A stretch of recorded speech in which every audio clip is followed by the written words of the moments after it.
Kid and mate, welcome to Mountain. This is Chloe. We are together, fully in love with our true selves. In an office on Madison Avenue, some colleagues were throwing a farewell for Addison. One said, "You've been through so much, but you keep going." The words made Addison uncomfortable, and anger quickly bubbled up. What's that supposed to mean? Is it wrong to go through so much? Is it surprising I haven't lost it yet? Should I have broken down from all the sadness, anger, and anxiety?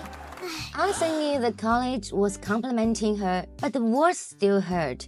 The Addison mentioned earlier is Addison Lefkowitz, an American psychologist known for her work with highly sensitive persons HSP. From the scene, it's clear Addison is also an HSP, which ties into her professional success. It seems being highly sensitive might actually have its benefits. Today, let's explore this and see how we can unlock the delicate but valuable side of HSPs.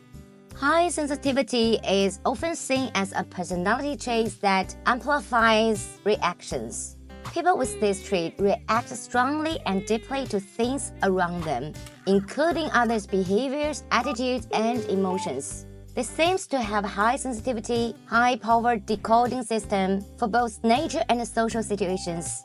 Their operation skills are much sharper than others, noticing tiny details like color shapes or instantly telling apart. They can read more into a look or expression. For example, if a colleague doesn't respond to their morning greeting, they might think of many reasons, like "I made her upset" or "she's already distanced herself for the promotion rate in 6 months." The term HSP, highly sensitive person, was first introduced by American psychologist Elaine Aron.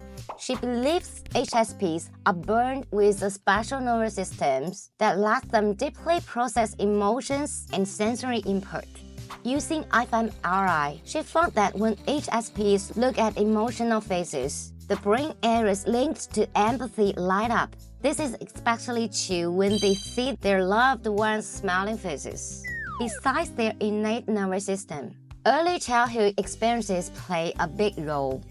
Kids who don't form secure attachments may struggle with separation anxiety for life. To avoid this anxiety, it's like they have invisible antennae that are super sensitive, helping them sense relationship issues and learning them.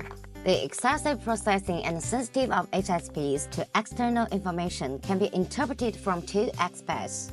First, HSPs experience sensory overload because their sensory channels are wider and more open than others, staying active longer. They're more sensitive to external stimuli. Well, most people can only tell if someone is off-key singing. HSPs might notice if someone is off-key when speaking. Second, HSPs tend to overthink social cues. We're overly sensitive to other actions, words, and attitudes, thinking someone's behavior shows what they're really thinking.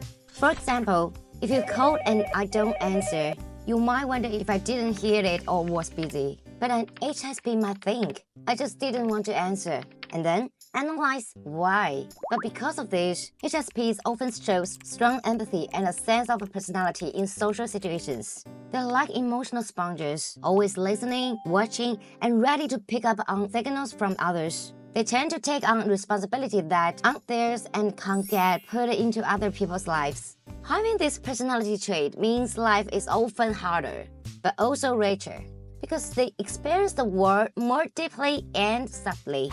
HSPs notice small changes around them and react strongly to light, sound, smells, and other stimuli. They also have a rich inner world, feeling emotions more intensely. They laugh louder and cry harder.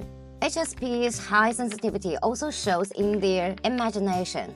They have strong ability to make connections, often without realizing it. While we might groan at the ethic topic, reading illuminates life.